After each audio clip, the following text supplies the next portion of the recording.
Hey guys, this is Chris with the Legacy, and we have a dragon attack here against a fairly common type of moat base where the majority of the anti-air is located within the core. Now, before I get into that, I'll mention that I did go over a Go We Low attack by Frank, who knocked out this base in another video, so go check that out if you're interested in seeing that. But in this one, we're going to focus on the dragon attack. And ironically, this base is designed to prevent a dragon attack because the novice dragon attacker would drop all of the dragons in one spot and then start running around the ring. And with this buffer zone between the inner core and the outer ring, my dragons won't cross and the air defense are just going to shoot me down. So that's the idea, but what you need to remember is that buffer zone works both ways. While it does keep dragons out if they don't get in, it's not going to let dragons out if they do get in. So all you have to do against any type of base like this is just get dragons inside the core and it's game over.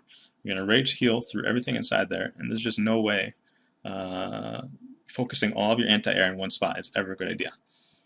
So let's get into what I planned on doing with this. Now normally when I have air defense lined up in flush, for example these two in the bottom, I'll want to come in and drag like that and then pick off the last one with a balloon. In this case, it actually doesn't matter if I have balloons or not because, again, the core keeps me together, so my dragons are never leaving. They're always going to be within a rage. They're all going to be within a heal, and I can just blow through it. So it's a little bit less important here to come in on the best spot in regards to those air defense. The way they're lined up, what really comes down to determining where I attack from is these air defense radii. Let's go ahead and look at the top radii and these bottom ones as well. And if you'll notice, let me try to draw in where these end up at. The bottom one kind of come out to about here, whereas the top one kind of ends about here. So when I'm getting into the core, I'm going to need to cut in at some point or another. And say I come in from the bottom. I'm going to need to cut in on these sides, and the only way to get all the way into the core is I need to knock out these inner buildings with my dragons. And unfortunately, with these air defense on the bottom, they're going to be within range of my dragons, and I'll be taking shots from air defense while I'm just funneling, and that's really not ideal. So for that reason, I didn't like the bottom as much, whereas at the top, the air defense is slightly set back. So what I'm actually able to do is knock out this cannon on the left, this cannon, that lab, and on the right, there's a cannon and a mine that I can completely knock out without the air defense shooting at me, and that's really ideal because these dragons will often rejoin your pack, and then with your main force coming from the top, you get in the core and then you just wreck the whole base. So for the reason because the air defense is a little bit further set back on the top, I chose that entry point. There is this sweeper up here, but it doesn't do anything. If you notice, the air defense radius barely covers the sweeper, so I might take like 1 or 2 hits from an air defense before the sweeper goes down, and then other than that, it's going to be fair game. Now before I get into anything else, I just want to point out that this was an incredibly sloppy attack. I made 2 huge errors. Now, because the base is so bad for dragons, I was still able to 3-star it, but I kind of want to talk about those mistakes and how you can build from them if you needed to make like a second attack here. Now, the biggest oversight I can't believe I made is look at this clan castle radius. Without even thinking, I dropped my funnel in on the left and on the right, and I tripped the clan castle right off the bat. So when I'm just trying to funnel here, out comes an angry max dragon, and that ends up costing me about a dragon and a half or so. I needed to drop 2 more here to handle that dragon and then continue funneling. And the other big mistake I made is I really didn't plan out well how long it would take my cutter dragons to work in towards the middle. As you'll see, my main pack up top is just way behind the side dragons, so these side dragons on the left and the right are going to get shot by air defense way before my dragons up top are ready to go. And if you look at this air defense radius, ideally all of your dragons enter the radius at the same exact time, so there's no stray dragons getting hit. And I missed on that one as well. Now, in kind of balancing out these mistakes a little bit, I actually put my king to good use. Normally I try to tank the archer towers with my king, but on this base there's really no great spot to just drop him right off the bat and tank an archer tower. Something that stands out though and really separates the top from the bottom is if you look back on the bottom again, there are 2 cannon here. And those are going to mess up my king a bit if I drop my king down there and maybe try to work him in towards the core. Alternatively, if we go back to the top, up here there's only a wizard tower, there's 2 mortar, and then there's a Tesla here as well. And that's just not going to do nearly as much damage to me as those 2 cannon and mortars at the bottom would do. So really for those two reasons, because it's a much better entry point in terms of the air defense radii, and because my king can come in pretty safely here, and then after I funnel on the side, the right and the left of my dragons, my king's going to have no choice but to keep moving towards the middle. And if I time it well, my king can be within both rages and the heal that I bring, and he's going to put in a lot of work into helping out destroy those archer towers and air defense that I had to work through in the core with my depleted army. So I thought that was a really cool way to use my king here and really maximize on the weaknesses of the space. So let's go ahead and get into the attack and see what happened. Like I said, I'm going to cut in on the left, and as soon as that lab goes down, I cut in on the right, and you'll see the huge mistake. Here comes this dragon, and this dragon's going to ruin my day.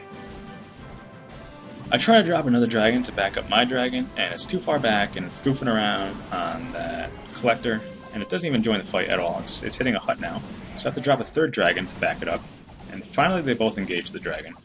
I gotta say that's some buggy AI. That really shouldn't be happening, but I lose a dragon and a half there, and the whole time my cutter on the left got a lot further ahead than I had expected. So now my top force is way behind where it should be because my cutter dragon just got shot down.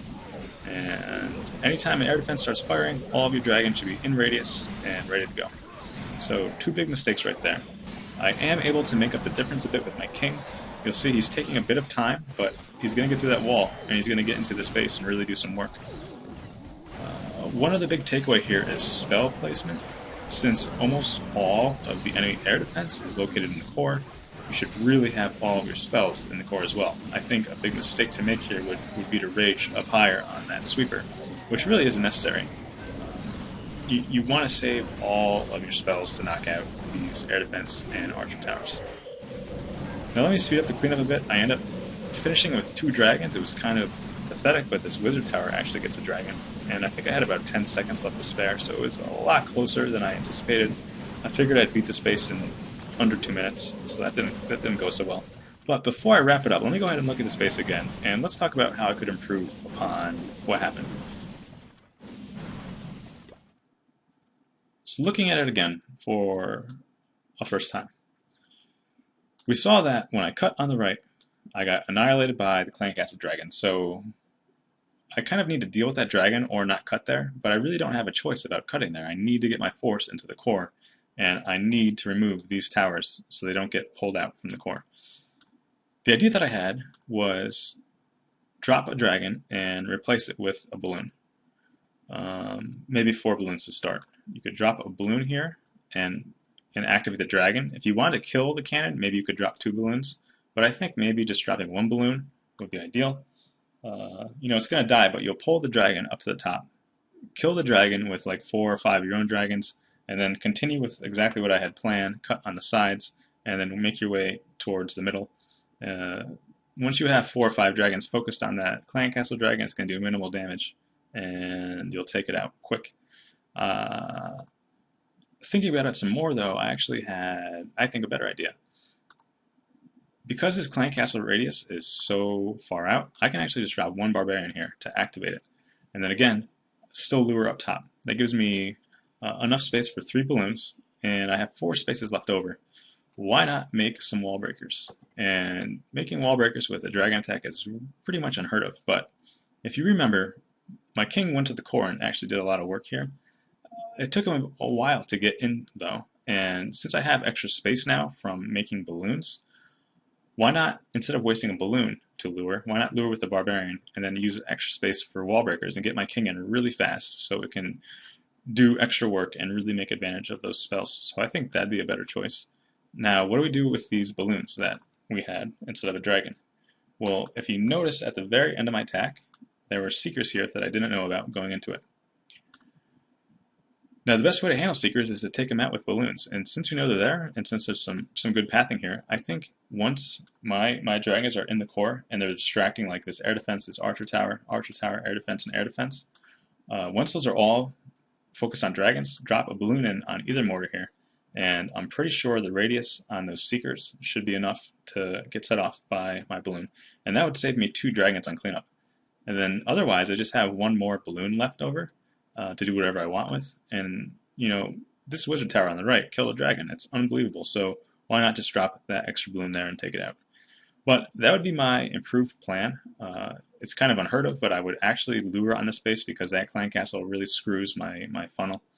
And knowing where the seekers are, it's always ideal to set them off. So those are the ideas I had. I think it would be a much better attack. And if you really hit this well, a level 2 dragon attack could easily take it. I'd say with like 3 to 4 dragons left over. A really good level 3 dragon attack should have at least 6, and it should be like under 2-minute attack. But even with all the mistakes, we still managed to get it, so it all worked out. So that's going to wrap it up. We had a moat base here with really heavy air defense in the middle. This is Chris with The Legacy. Thanks for watching.